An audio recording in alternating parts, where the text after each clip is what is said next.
تیقن کی دولت کے بادشاہ اور یقین کی دولت کے امام حضرت ابوبکر صدیق رضی اللہ تعالیٰ عنہ کا 22 جمادی الثانی کو انتقال ہوا تو اطراف و اکناف عالم میں ان کا تذکرہ اور ان کے ذکر کی مہک اور خوشبو پھیلائی جاتی ہے۔ اور کیوں نہ ہو کہ وہ اتنی عظمتوں کے حامل تھے کہ وہ عظیم المرتبت صحابی جن کے بارے میرے حضور نے ارشاد فرمایا اگر نبوت کا دروازہ بند نہ ہوا ہوتا تو میرے بعد عمر نبی ہوتا، وہ عمر جس کے بارے میں کہا ان الشیطان یفر من ظل عمر، میرے عمر کے سائے سے شیطان بھی بھاگ جاتا ہے، تو وہ عمر کہتے ہیں کاش میں ابو بکر کے سینے کا بال ہوتا۔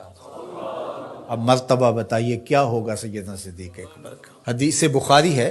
کہ حضرت ابو بکر صدیق کا ذکر کرنے لگے، حضرت عمر تو رو پڑے، کہا کہ کاش میری زندگی کی ساری نیکیاں ابو بکر لے لیں اور غار والی نیکی مجھے دے دیں۔ اور ام المومنین فرماتی ہیں کہ تاروں بھری شب تھی، جگمگاتے تارے دیکھے تو دل میں خیال آیا تو میں نے حضور سے کہا حضور اتنی نیکیاں بھی کسی کی ہو سکتی ہیں،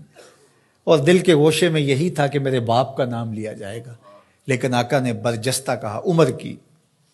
تو تھوڑی خاموش سی ہو گئی، اس لیے توقع کچھ اور تھی۔ تو آقا کریم نے فرمایا کہ عائشہ عمر کی عمر بھر کی نیکیاں اور ابو بکر کی ایک نیکی۔ امن الناس بر مولائے ماں کلیم اول سینائے ماں ہستی او کشت ملت راچوں ابر ثانی اسنین و غار و بدر و قبر۔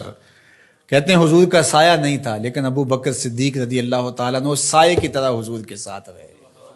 اللہ اکبر۔ سارے یار نبی دے سونے نہیں کوئی اینا یاراں ورگا،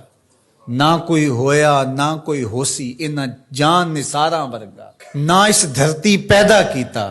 اینا یاراں ورگا، اعظم شان صدیق کی دساں اکو یار ہزاراں ورگا۔